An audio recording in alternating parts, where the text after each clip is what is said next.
नमस्कार, मैं हूं मयूरी श्रीवास्तव। स्वागत है आपका प्राइम टीवी में। रुक करते हैं खबरों की ओर। प्रधानमंत्री नरेंद्र मोदी मणिपुर हिंसा को लेकर विपक्ष द्वारा लाए गए अविश्वास प्रस्ताव पर चर्चा का आज जवाब देंगे। अविश्वास प्रस्ताव पर सदन में 2 दिन से तीखी बहस जारी है। बुधवार को कांग्रेस की ओर से राहुल गांधी ने चर्चा में हिस्सा लिया। उन्होंने मणिपुर हिंसा को लेकर केंद्र की मोदी सरकार पर जमकर हमला बोला। इस दौरान राहुल गांधी ने यहां तक कहा कि मणिपुर में हिंदुस्तान की हत्या की गई, हिंदुस्तान में भारत माता की हत्या की गई, मणिपुर को 2 हिस्सों में बांट दिया गया। वहीं राहुल के आरोपों पर केंद्रीय मंत्री स्मृति ईरानी और इसके बाद अमित शाह ने जवाब दिया। ईरानी ने कश्मीरी पंडितों पर अत्याचार और 1984 के सिख दंगों की घटनाओं का जिक्र किया। इसका इतिहास खून से सना है। वहीं अमित शाह ने मणिपुर की ताजा स्थिति पर बात की। तो वहीं आज सदन में पीएम मोदी विपक्ष का जवाब देंगे।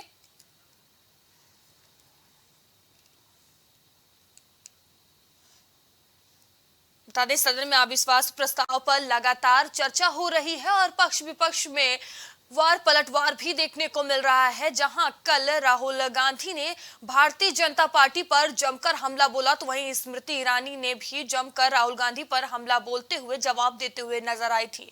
तो वहीं आज प्रधानमंत्री मोदी सदन में विपक्ष के तमाम सवालों का जवाब देते नजर आएंगे। बता दें, शाम 4 बजे प्रधानमंत्री मोदी आज सदन में जवाब देंगे।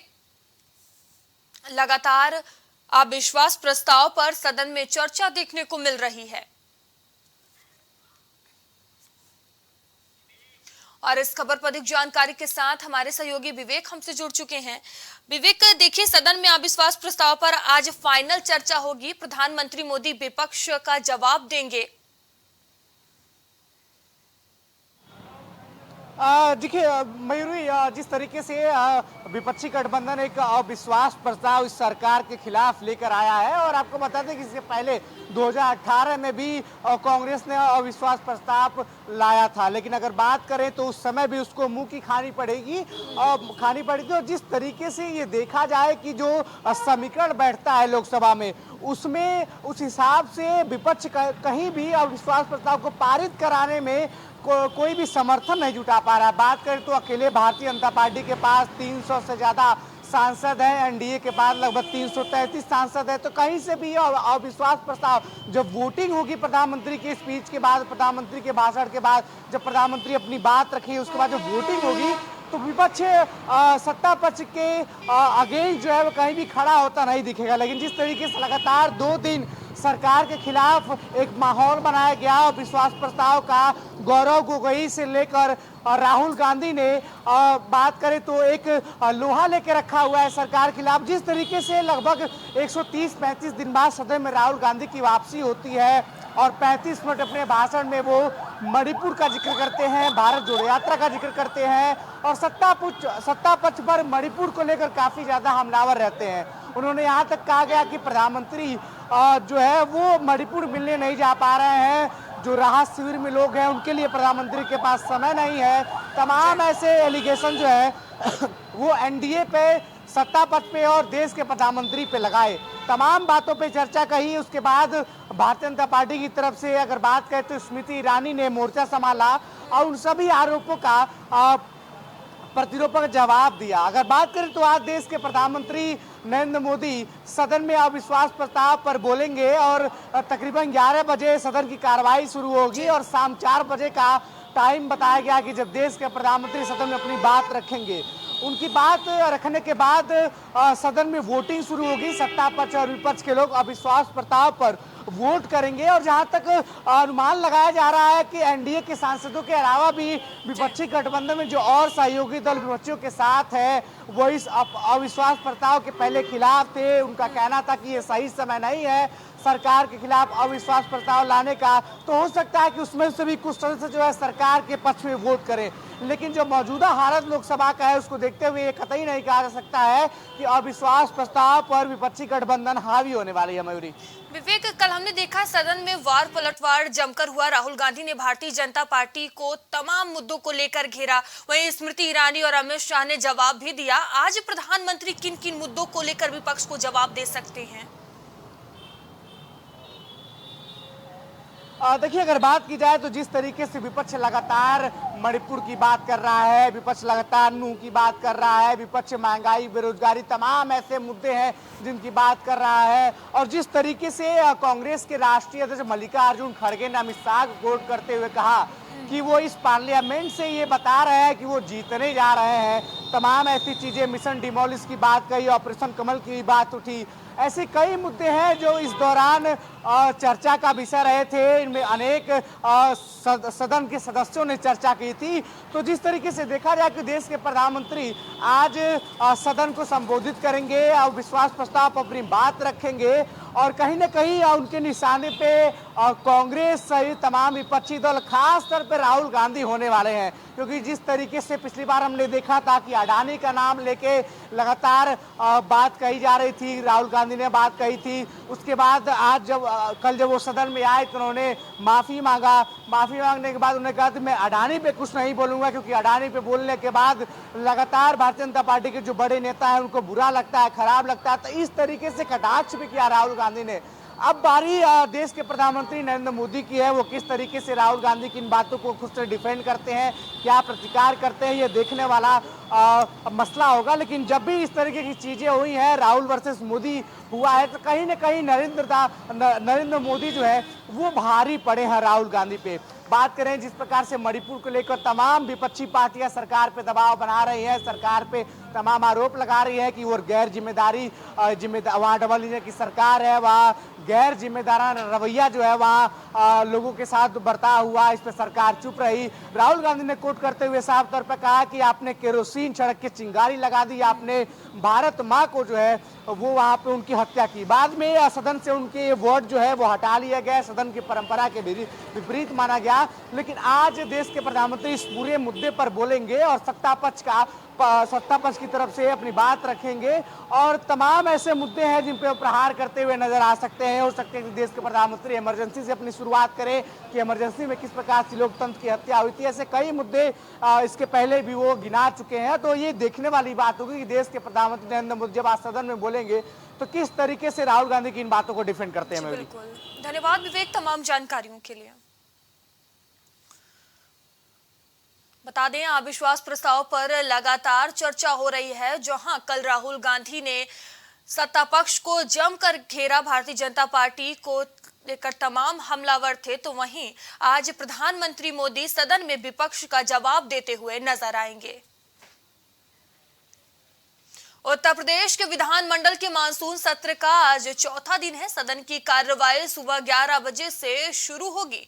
गुरुवार को कार्य संचालन नियमावली के नए नियम पर बहस होगी। आज विधानसभा में अखिलेश यादव चर्चा करेंगे। वहीं सदन में नेता प्रतिपक्ष अखिलेश यादव सरकार को घेरेंगे। इसके अलावा सीएम योगी भी चर्चा में हिस्सा ले सकते हैं। सदन की कार्यवाही में सदस्य ऑनलाइन माध्यम से भी जुड़ सकेंगे। इसके अलावा नए नियमों पर भी चर्चा होगी। बुधवार को पुरानी पेंशन योजना को लेकर जमकर बहस हुई। वित्त मंत्री सुरेश खन्ना ने पुरानी पेंशन योजना को बहाल करने से साफ मना कर दिया। उन्होंने कहा कि नई पेंशन योजना पुरानी वाली से ज्यादा अच्छी है। इस दौरान विपक्ष द्वारा शिक्षा, बेरोजगारी, महंगाई, क्राइम जैसे कई मुद्दों पर सीएम योगी को घेरने का प्रयास किया गया। सत्ता पक्ष ने सभी मुद्दों पर बेबाकी से जवाब दिया। वहीं बता दें कि मानसून सत्र का आज चौथा दिन है। आज सरकार को घेरने के लिए अखिलेश यादव पूरी तरह से तैयार हैं। महंगाई, बेरोजगारी पर सरकार को विपक्ष घेर सकता है। मानसून सत्र का आज चौथा दिन है। बता दें कि यूपी मानसून सत्र चल रहा है और लगातार बहस भी देखने को मिल रही है। विपक्ष लगातार सरकार को महंगाई, बेरोजगारी पर घेरती हुई नजर आ रही है। वहीं आज एक बार फिर से अखिलेश यादव महंगाई, बेरोजगारी जैसे तमाम मुद्दों को लेकर सरकार को घेर सकते हैं। आज विधानसभा में अखिलेश यादव चर्चा करेंगे। वहीं सीएम योगी आदित्यनाथ भी इस चर्चा में शामिल हो सकते हैं। और इस खबर पर हमारे सहयोगी विवांशु हमसे जुड़ चुके हैं। विवांशु, उत्तर प्रदेश के विधानमंडल के मानसून सत्र का आज चौथा दिन है। सदन की कार्रवाई में आज क्या कुछ अहम हो सकता है? जी बिल्कुल मयूरी, अगर बात की जाए तो उत्तर प्रदेश के विधानसभा के मानसून सत्र की कार्रवाई का आज चौथा दिन है।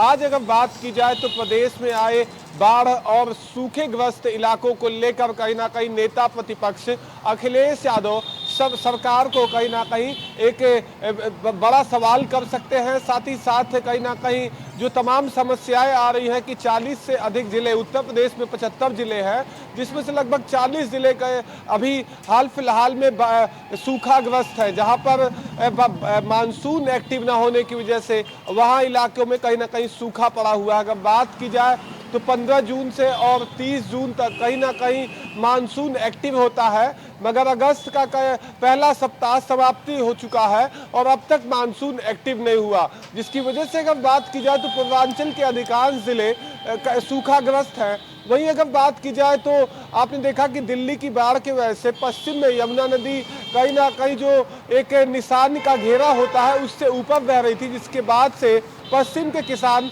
बाढ़ झेल रहे हैं। तो इन तमाम समस्याओं को लेकर आज सदन के पटल पर नेता प्रतिपक्ष अखिलेश यादव आज इस मुद्दे पर बातचीत करते हुए नजर आएंगे। साथ ही साथ किसानों के हित के लिए कहीं ना कहीं सरकार का रिलीफ फंड मुहैया करने को लेकर भी कहीं ना कहीं सरकार को घेरेंगे। आज अगर बात की जाए तो आज चौथा दिन है, आज भी मयूरी पूरे हंगामे के आसार लगाए जा रहे हैं। कल अगर बात की जाए तो कल आरएलडी के नेता मुख्यमंत्री योगी आदित्यनाथ से मिलते हैं और बाढ़ प्रभावित एरिया और गन्ना मूल्यों की कहीं ना कहीं जो पैसे रिक्त लंबे समय से मिलों में किसानों को मिले नहीं है उसको देने के उपलक्ष्य में कहीं ना कहीं किसान मिलते हैं। उसके ठीक बाद आज किसानों के मुद्दों पर कहीं ना कहीं उत्तर प्रदेश की विधानसभा में चर्चा होगी। साथ ही आपको बता दें कि समाजवादी पार्टी अगर देखें तो सदन की शुरुआत से ही महंगाई को प्रमुखता से उठाते हुए नजर आई है। चाहे बात की जाए रोजमर्रा की चीजें हो, चाहे बात की जाए खेतों में उपयोग होने वाले खाद और बीज हो, इन तमाम मामलों को लेकर, इन तमाम मुद्दों को लेकर समाजवादी पार्टी सरकार पर हमलावर है। उसी क्रम में आपको बता दें कि आज अगर समाजवादी पार्टी की तरफ से अखिलेश यादव तमाम मुद्दों को रखते हुए नजर आएंगे। वहीं अगर बात की जाए तो समाजवादी पार्टी के राष्ट्रीय महासचिव शिवपाल यादव कल के सदन में एक वाकया पेश किए थे सभापति महोदय के सामने। उसमें साफ तौर से उन्होंने कहा था कि अफसर जो हैं वो जनप्रतिनिधियों का फोन नहीं उठाते हैं, जिसके ठीक बाद अगर बात की जाए तो विधानसभा के स्पीकर सतीश महाना की तरफ से इस बात को निर्देशित किया गया कि सभी अफसर अगर फोन नहीं उठाते हैं जनप्रतिनिधियों का तो उन पे भी कार्रवाई होगी, और निर्देश दिया कि अफसर कहीं ना कहीं जनप्रतिनिधियों का फोन उठाएं। जी दिवांशु, देखिए लगातार विपक्ष सदन में सरकार को घेरता हुआ नजर आ रहा है। वहीं आज अखिलेश यादव महंगाई और बेरोजगारी जैसे तमाम मुद्दों पर सरकार को घेरते हुए नजर आएंगे और ये भी बात सामने आ रही है कि चर्चा में सीएम योगी आदित्यनाथ भी शामिल हो सकते हैं। तो सत्ता पक्ष कितना तैयार है जवाब देने के लिए?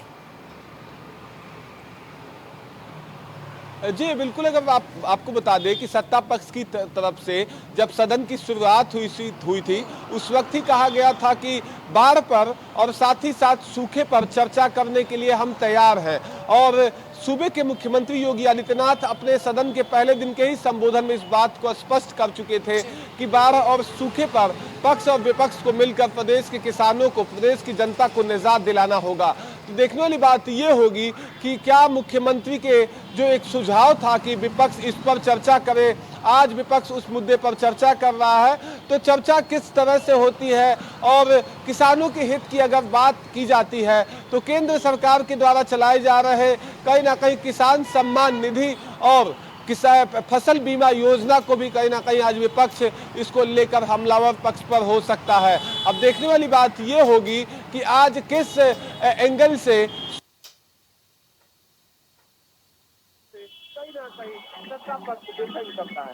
जी धन्यवाद विवासु तमाम जानकारियों के लिए।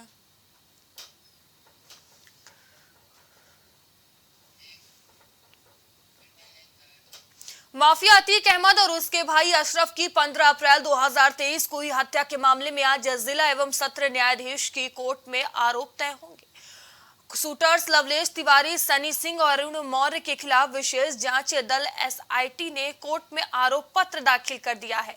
गुरुवार को तीनों शूटर्स को वीडियो कॉन्फ्रेंसिंग के जरिए कोर्ट में पेश किया जाएगा और तीनों पर आरोप तय होगा। माफिया अतीक और उसके भाई अशरफ की 15 अप्रैल 2023 को प्रयागराज के कॉलविन हॉस्पिटल में हत्या कर दी गई थी। इस सनसनीखेज हत्याकांड के मामले में विशेष जांच दल एसआईटी ने 13 जुलाई 2023 को चार्जशीट दाखिल की थी। 2000 पन्ने की चार्जशीट और 56 पेज के आरोप पत्र में शूटर सनी को भी इस हत्याकांड का मुख्य साजिशकर्ता बताया गया है। सनी सिंह ने लवलेश तिवारी और अरुण मौर्य को साथ मिलाकर इस दुस्साहस वारदात को अंजाम दिया था। हालांकि 3 महीने चली जांच और पूछताछ में इस हत्याकांड के पीछे किसका हाथ था यह पता करने में एसआईटी विफल रही है। अतीक अशरफ हत्याकांड में बता दें कि आरोपियों पर आज आरोप तय होंगे। तीनों शूटर्स पर आज आरोप तय किए जाएंगे और इसी मामले को लेकर आज सुनवाई होगी।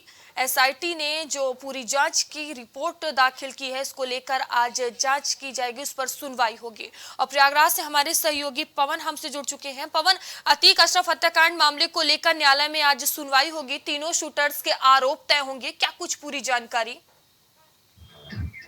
जी विश्व मयूरी, देखिए इस पूरे घटना की शुरुआत बीते 15 अप्रैल को होती है, जब अतीक अशरफ तथा उसके भाई अशरफ को कॉलमिन हॉस्पिटल के अंदर जाते समय इन तीनों शूटरों ने खुलेआम गोली मारकर अतीक और अशरफ को मौत के घाट उतार दिया।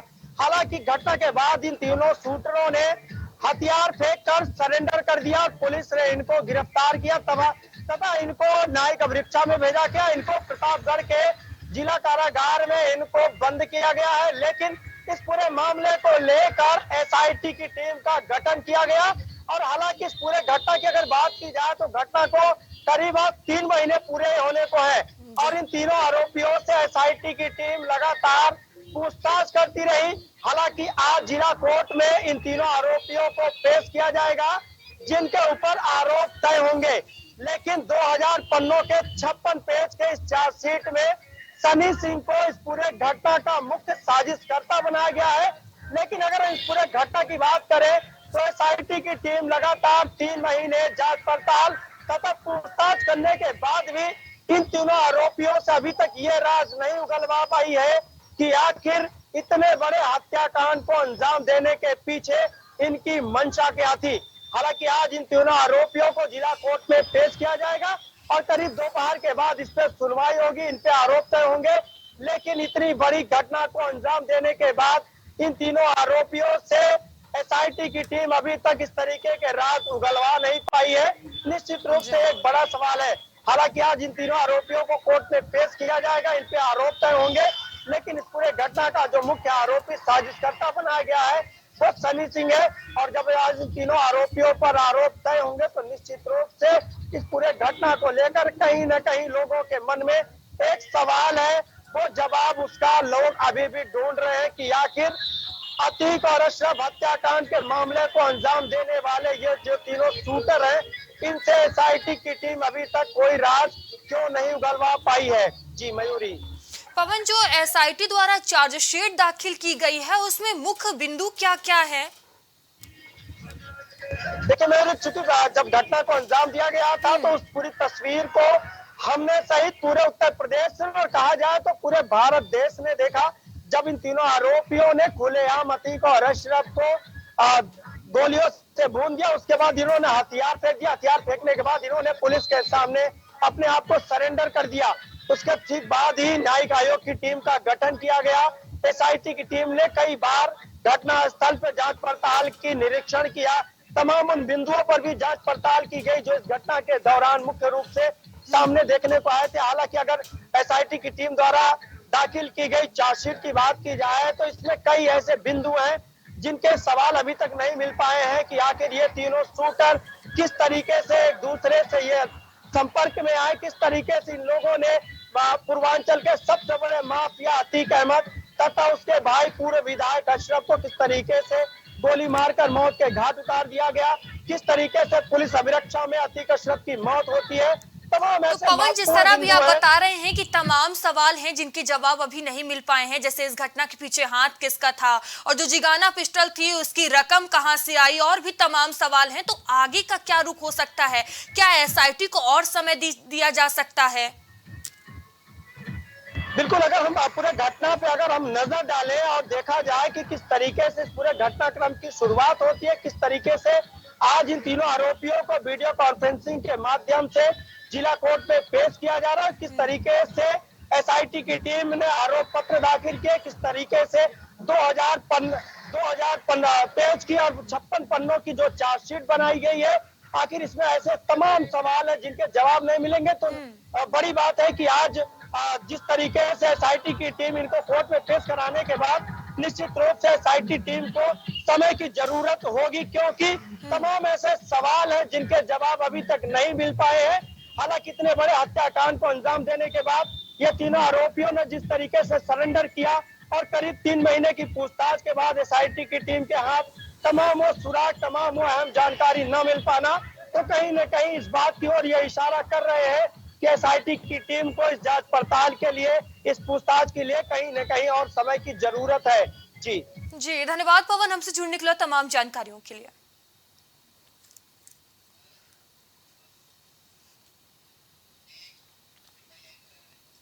और लखनऊ से इस वक्त की बड़ी खबर सामने आ रही है, जहां आरएलडी विधायक के डेलीगेशन से सीएम योगी से मुलाकात हुई है। ये बड़ी खबर लखनऊ से आपको बता रहे हैं, जहां आरएलडी विधायकों के डेलीगेशन ने सीएम योगी से मुलाकात की है। किसानों के हितकारी मुद्दों को लेकर रालौद डेलीगेशन सीएम से मिले हैं। बता दें, बाढ़ में हुए नुकसान से मुख्यमंत्री को अवगत कराया गया है। अनिल कुमार मुआवजा बकाया गन्ना भुगतान को लेकर मुलाकात की गई है। मुआवजा बकाया गन्ना भुगतान को लेकर यह मुलाकात हुई है। बता दें कि सीएम योगी आदित्यनाथ से मुलाकात हुई है। किसानों को मुफ्त बिजली समेत तमाम समस्याओं से अवगत कराया है। विधायक राज्यपाल बालियान अजय कुमार मौजूद रहे हैं। अनिल कुमार, प्रसन्न चौधरी, चंदन चौहान मौजूद रहे हैं। बता दें कि आरएलडी विधायकों के डेलीगेशन ने सीएम योगी आदित्यनाथ से मुलाकात की है। अशरफ अली, खतौली विधायक मदन भैया भी मौजूद रहे। ये लखनऊ से बड़ी खबर आपको बता रहे हैं, जहां आरएलडी विधायकों के डेलीगेशन ने सीएम योगी से मुलाकात की है। जहां किसानों के हितकारी मुद्दों को लेकर रालौद डेलीगेशन से सीएम योगी आदित्यनाथ ने मुलाकात हुई है। बड़ी खबर आपको बता रहे हैं, और इस खबर पर हमारे सहयोगी विवेक हमसे जुड़ चुके हैं। विवेक, आरएलडी विधायकों के डेलीगेशन ने सीएम योगी से मुलाकात की है, क्या वजह है मुलाकात की, क्या कुछ पूरी जानकारी? देखिए मयूरी, अगर बात की जाए तो कल मुख्यमंत्री आवास पे रालोद के विधायकों का एक डेलीगेशन मुख्यमंत्री योगी आदित्यनाथ से मिलने पहुंचा।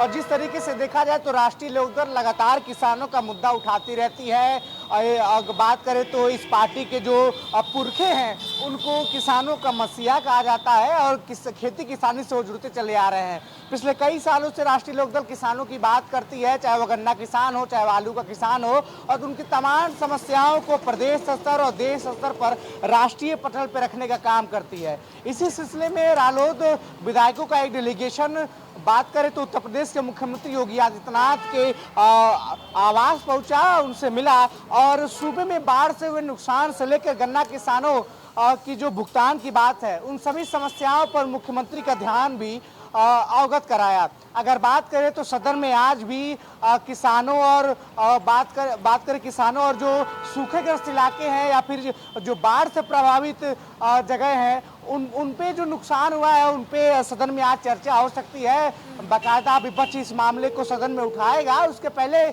रालोद के विधायकों ने मुख्यमंत्री से मिलकर किसानों की इन तमाम समस्याओं पर चर्चा की, जिसकी ज़रूरत जो है वो इस सदन में आज चर्चा होने में देखी जाएगी। अगर बात करें तो जिस प्रकार से बिजली का बिल है, नलकूप किसानों को बिजली का बिल मुफ्त देने की बात कही जा रही है, ताकि वो अपने अपने जो खेती है उसकी सिंचाई कर पाए। जिस प्रकार से लगातार बिजली के दाम बढ़ रहे हैं और बिजली की कटौती हो रही है, तो कहीं ना कहीं किसानों को जो है वो इससे दिक्कतों का सामना करना पड़ रहा है। और विपक्ष ये बात भी रखेगी जो नलकूप किसान है उनको बिजली की जो सप्लाई है वहाँ मुफ्त दी जाए या आधे से ज़्यादा उसमें सब्सिडी उन किसानों को दी जाए ताकि किसानों को थोड़ी बहुत राहत मिले। दूसरी तरफ जो गन्ना किसान है जिनका भुगतान जो है वो काफ़ी लंबे समय से नहीं हो पाया है। अगर बात करें तो 10 रुपये MSP गन्ना किसानों के लिए दी गई है, लेकिन ये काफ़ी कम है, ऊँट के मुंह में जीरे की समान है। लगातार रालोद और उसके राष्ट्रीय अध्यक्ष इस बात को कह चुके हैं और काफ़ी लंबे समय से जो शुगर मिल के जो मालिक है उन्होंने पेमेंट बकाया किया हुआ है गन्ना किसानों का, जिससे आगे उनकी खेती किसानी में असर पड़ते हुए दिखाई दे रहा है। इन तमाम मुद्दों को लेकर एक डेलीगेशन मुख्यमंत्री से मिला था। विवेक, ये जो RLD विधायकों का डेलीगेशन है इसमें कौन कौन मौजूद रहा? देखिए, अगर बात करें तो रालोद के पास कुल 9 विधायक हैं वर्तमान में उत्तर प्रदेश में, जिसमें अगर बात करें तो राजपाल बनियान, अजय कुमार, अनिल कुमार, प्रसन्न चौधरी, चंदन चौहान, अशरफ अली, प्रदीप कुमार और खतौली के विधायक मदन भैया इस डेलीगेशन में शामिल रहे। जी धन्यवाद विवेक, हमसे जुड़ने के लिए तमाम जानकारियों के लिए।